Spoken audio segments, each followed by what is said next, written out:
talking peace over power with the power of GWPOP Talk. Are you ready to talk? Welcome to GWPOP InTentTalk. Yes, our intentions are good, and yes, we are literally talking in a tent. We are here today, face to face with some of the locals of Hermosa Beach, California, in South Park, on various subjects such as music, health, food, social media, which is this subject, and peace. Our main intention with GWPOP is to open conversation to let thoughtful ideas in and shine light on ways to build the power of peace and make change a real possibility. So let's get started. My name's Kevin, and I'm here with our two guests, Ava, and sorry, what was your name again? My name's Casey. Casey. Gotcha. So today we're here to talk about social media. There's a few questions here, but why don't we get started with an easy one. How do you feel like social media has changed your life? I only really have one, Facebook, and I only hold on to it because I keep in contact with people from college, or like I studied a year abroad. So I mean, it changes that, and then, but otherwise, it hasn't really too much. I've been actually very resistant to joining anything. How come? Like, what makes you feel like kind of the pushback and not wanting to? Well, I think it's a little frivolous actually, and it's distracting from real life. So, and the time you put into it, you don't ever get back. How much time would you say you spend on Facebook? Well, like per week or per day or something? Yeah, either.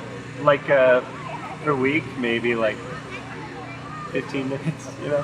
Oh, really? So and it's I like, very minimal. yeah, so it's very like, because I think they're very seductive in like making you stay on those sites by being like, oh, here's a story, you know, here's like a random thing, and like the scrolling, kind of the random scroll, like the lottery of stories, just keep going, you know. And I know that that's what they're doing, and they've designed it that way, so I try to not. Why do you think that works with other people? So it obviously doesn't with other people. Yeah. Why do you think it works for other people? You mean like why do they also? Yeah, how do come? that? Because they're doing it because they know it's working, so people are just continuously scrolling. Doing it. Well, what's that mindset of people that you think that just spend countless hours? They just. What's the mindset? I don't know. Either they don't know it's been designed that way, so they think it's just like a fun thing instead of like a company doing that to keep them on their service, or they're just like don't have anything to do, and I have a lot to do, so I try to go on there, get my business done, and check out right away. But it's hard sometimes. I will do the scrolling thing, go through the news feed, but I did make a like little audio recording of me going, this is all stupid, just log off, and I have that playing on a loop while I'm on it, so I don't do that. You're so funny. And it's good because it's very seductive to fall into. It's like flashy and fun, but that doesn't really align with what I'm trying to achieve in the long run. So. I think we have different perspectives on it for sure. Yeah, That's good. So since I started working in social media, I think my whole mindset on it has completely changed because now it's like money for me and income. Yeah. And I think I've been definitely trying to be more positive about the whole thing. Yeah. And from like a money making perspective, it's just an amazing tool to reach a lot of people and like to make a difference if you're trying to get your idea out there, or your mindset out there, and you want to impact people's lives.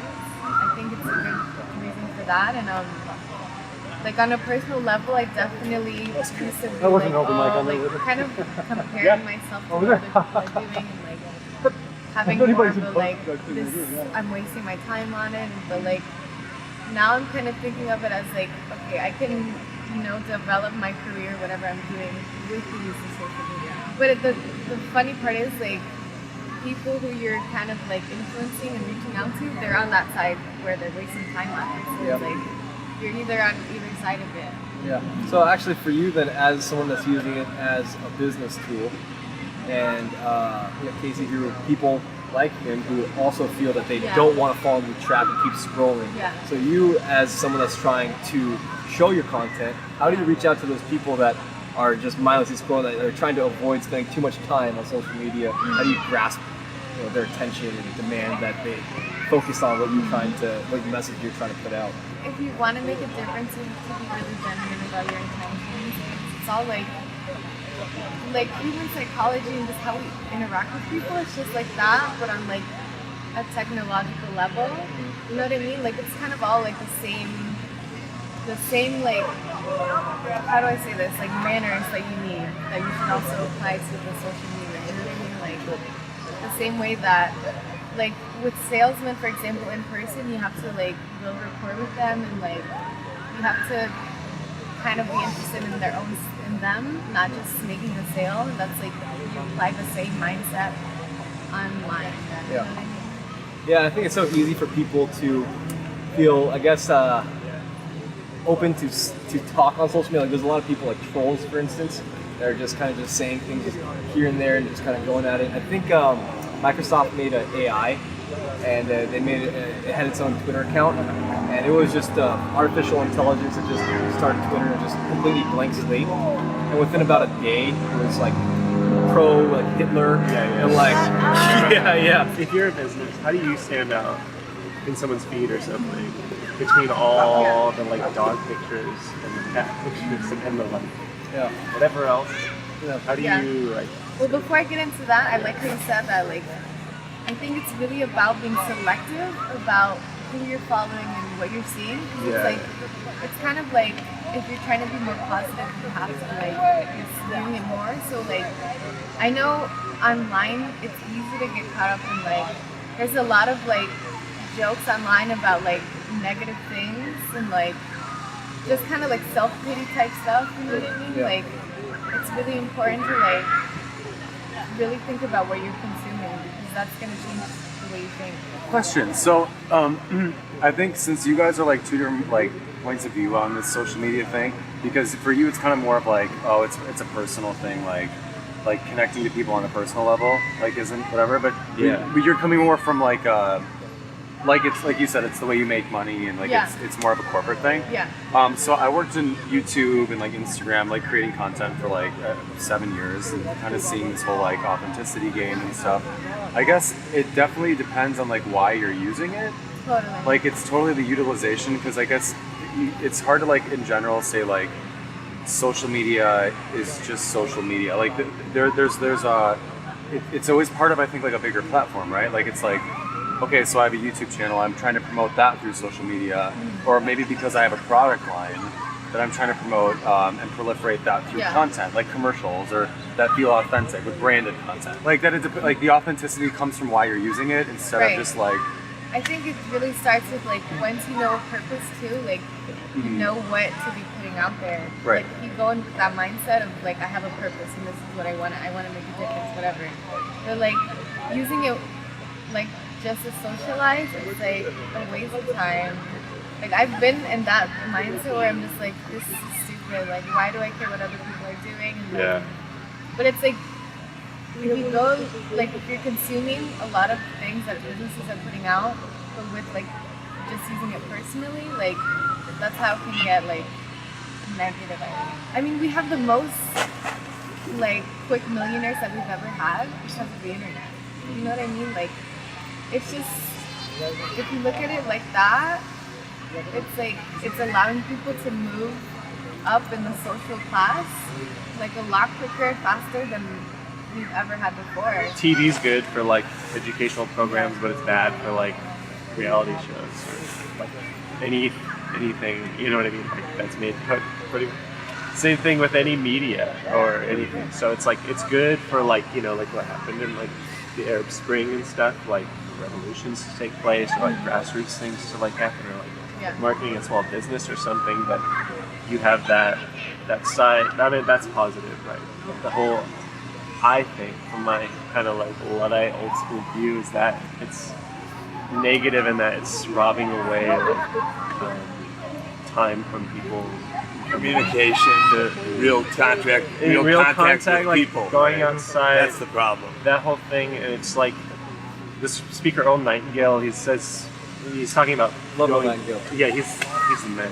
But he goes on like he's talking about goals, but I think it's pretty much just life. And he says we should never be distracted by what has historically proven itself to be an suffocating sea of indirection and purposelessness.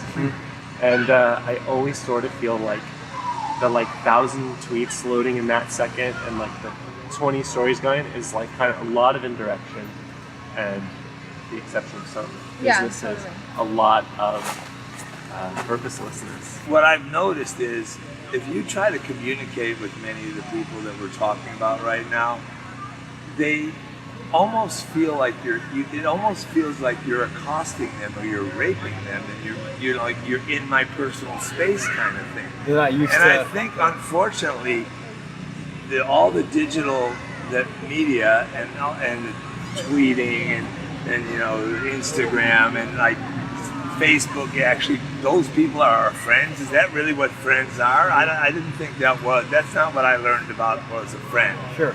And so, but people are so afraid of communicating because they don't do it.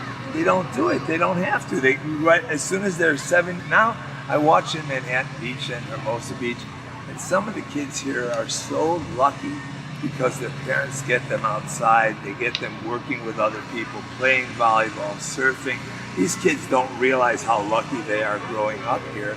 However, at the same time, many times you find these people that are, you'll go to the restaurant, you'll go to Martha's or what have you, and you see like 20-year-olds. No one's talking to anyone else. They've ordered their food, they're waiting for the food, and there's no reason to talk to anyone else. They can get stuff done. That takes away from the moments that we can be social, the moments that we can be together as people. The whole question of this would be, you know, what outweighs each other? Is it the good outweighing the bad, or the bad outweighing the good? So one thing that with communication that social media does bring, though, would be that it brings the world together. So if there's a tragedy, you know, in Haiti, right, and then the whole world knows about it in an instant. Now the whole world could generate. Now there's other social media sites that have crowdfunding. So now we get the whole world to help contribute to this, you know, natural disaster that happened. Right. And now you're getting a connection, a communication throughout the whole world. Well, I think it started as a really good thing. It's like I remember back when like social media and new media, because I think they're kind of interchangeable at this point. It's like content is like from new media companies and brands' perspectives is a social angle. So it's kind of like this thing, you know, which I found interesting how they've kind of merged and like become one entity. But I think like when social media started, like Facebook or MySpace, even. Yeah, It was like MySpace. Yeah, let's go MySpace. Yeah. I loved it. Me too. I'm just saying, like, it was really fun, and it actually augmented my life. Like, it actually augmented my social life too. Because if I was on AIM or whatever, and like new tomato emojis came out, I was like, this is a new way to express my emotions. This is really fun, and I can also plan times to meet up with my friends in a really quick way, because we didn't have, you know, phones to do that with. Yep. So I remember going on AIM and saying, meet me over here. Yeah, it's like come over to my house, or like let's meet out, so let's meet wherever, and that way I feel like it was a good thing, just like new media was when YouTube started, and it was like really just ridiculous and silly, and it was like this outlet for people to be crazy, right? And just be like, you know, the first viral video was that Kelly girl like singing about shoes. Dude, and that video is like dope. But you know what I mean? Oh my You haven't God, seen it? shoes. Oh, it's awesome. It is. See, but that's when so like I said earlier, like I've worked in new media and social media for so many years, and I've seen actually this gradual devolution of it into something that's super jaded, because there's over inundation. And I think the problem is when you overexpose and over inundate the world, it's like way too many outlets. Netflix looks too much like YouTube now, and Hulu and all these streaming sites. It's like, why would I have a membership with this if I have one with this and blah blah blah blah blah. It's almost like everyone's so overwhelmed with this constant overload of input that it's become something like not special, and it's like, why would I leave my room now Something that was mind blowing when I can literally live from my room socially and like Do you know that I have as a consumer? Yeah, my ex-wife was originally a TV writer, and she's a brilliant writer. I have to say that about her. But she had before. Anyone ever see the movie Her? I love that. Yeah. What I was just You've talking about that seen it? yesterday. Amazing, Yeah? amazing. Okay. So my wife, 10 years before that movie, she had a script out that she was trying to get made, and it was about these guys that they got to the point where they just lived virtually, and they stayed in their domicile. They called it a domicile then. It wasn't called a home in her film. And everyone just stayed there, and everything was delivered to them, what they needed. Yeah. And what they couldn't do, they had a virtual wife. They went on virtual vacations. And I mean, I would hate for it to come to that. Oh, yeah. That sounds like a Black Mirror I would hate episode. for it to come. Yes. That sounds like Black Mirror.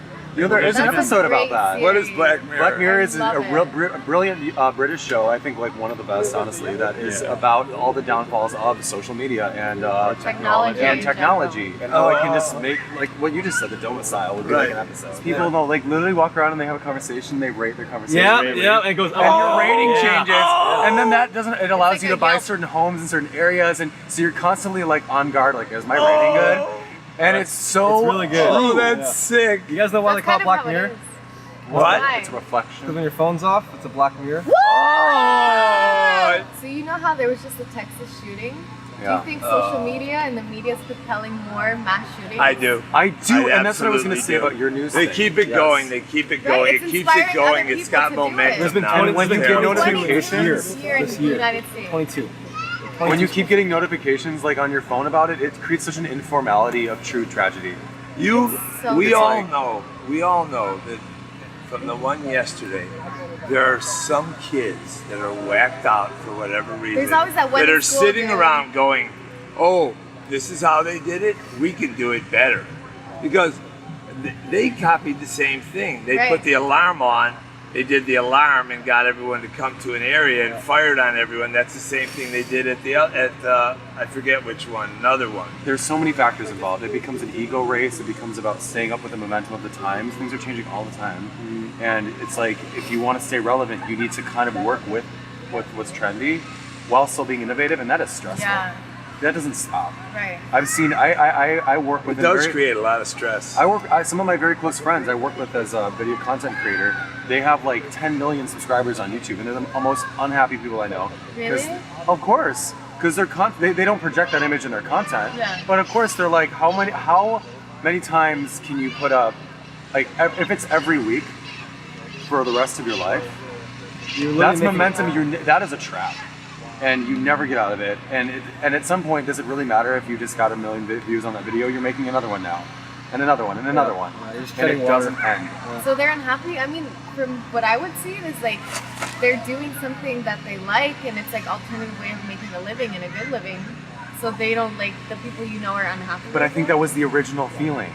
Okay. The original Excited. feeling was like, this is so exciting. I have like true connections with people, and then it becomes, trust me, because I've Yeah. seen it, like on a personal level. Yeah. Because some of the people are really close friends of mine, and they confide in me, and it becomes this process of jading that you don't even notice. Mm-hmm. That by the end of it, you're like, wow, I'm actually 5 years into this, really unhappy because I don't have any time. Mm-hmm. Yeah. I don't have any friends. But with that though, really, I feel like after a certain I mean, I time, don't mean to be so like, yeah. but it's true. You're not obligated to stay in it. With like, I feel like if they're in that position, rack up, make your money, and like after that, it also brings opportunities 30. for making money in other ways.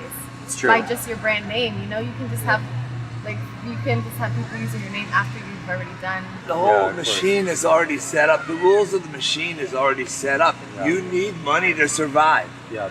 Money equals power. Yeah. That is just how it is. Yeah. And you know, when you have a success, there's a lot of pressure to keep that success going. That's Yeah, true. exactly. I owned a blue jeans company once, and we created an amazing blue jean. And the pressure that I was under to keep it going, and the pressure that I had to exert on the design people, you know, to keep it going it's a lot of pressure, and that has nothing to do with the internet or with what we're talking about. This goes so much farther because the problem is, and the good part is that it reaches so many people at one time. So we have about 1 minute left. You guys think it's the good outweighs the bad, or the bad outweighs the good? What's the major question? Is social media better or worse for society? I think worse right now, I think we're. but I think it can change. I think it can change. I think We're it all can in- transform. We're in control. We are. We can decide. We're sort of in that first generation. It's like a new invention. Yeah. So it's almost like when you get on like a surfboard or something and you sort of do this, or a boat, you know. And we're sort of like, Trying to find sort your of like- sea legs. yeah, we're exactly. So we're like, this is exciting, and then we're like, oh, it's too much. And then wait, do a little more thoughtfulness, and then oh, that's boring. So we're finding balance, and hopefully, as we go on, it will be less of an institution, and a better tool.